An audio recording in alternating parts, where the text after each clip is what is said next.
ঝড়ো ঝড়ো বরিশে বাড়ি ধারা। নমস্কার সকলকে, আমি রিয়া। আরও একটি নতুন ভিডিওতে সবাইকে স্বাগত। আশা করি আপনারা ভালো আছেন, সুস্থ আছেন। আজ শনিবার। গতকাল রাত থেকে আজ সারাদিন অবিরাম বারিধারায় স্নিগ্ধ স্নাত প্রকৃতি। কি অপূর্ব সুন্দর দৃশ্য, তাই না? এই এমন দিনগুলোতে রবি ঠাকুর ফিরে ফিরে আসেন।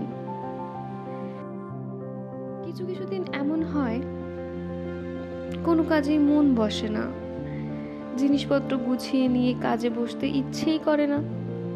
আজকে আমার সেরকম একটা দিন, সেজন্য আর আঁকতে বসিনি, বরং ভাবলাম আজ এই টেবিল ক্লথটায় আরেকটা ধাপ যোগ করি। অলসতা যে মানুষের গতি প্রকৃতি নিয়ন্ত্রণ করে, এই কাজটি তার নিদর্শন।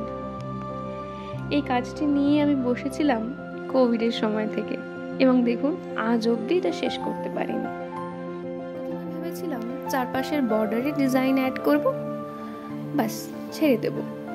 মোটামুটি দুপাশের বর্ডার শেষ হতে না হতেই মনের মধ্যে জেগে উঠল পদ্মপ্রেম। ফলে এতে যোগ হলো পদ্ম, এবং এখন পদ্ম শেষ হতে চাইছে না। তো আজকে মনে হলো এর আরেকটা ধাপ যদি এগোনো যায়। সেলাইয়ের পদ্ধতি সম্পর্কে আমার ধারণা ভীষণ সীমিত। আমি এখানে একদম সহজ যে সেলাইয়ের পদ্ধতি সেটাই ব্যবহার করেছি।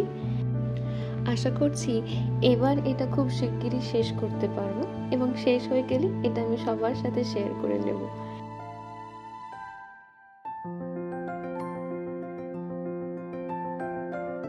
দেখুন, কথা বলতে বলতে কাজটা প্রায় শেষই হয়ে এসেছে। আমি একটু গান শুনতে শুনতে আরো কিছুটা শেষ করে ফেলি, কেমন? আজ তাহলে এটুকুই থাক। কথা হবে পরের দিন আরো একটি নতুন ভিডিওতে। আপনারা সকলে সুস্থ থাকবেন, ভালো থাকবেন, আমার শ্রদ্ধা এবং ভালোবাসা জানবেন, এবং অবশ্যই আপনাদের আশীর্বাদের হাত মাথায় রেখে আমার পাশে থাকবেন। এলাম তবে, রিয়া।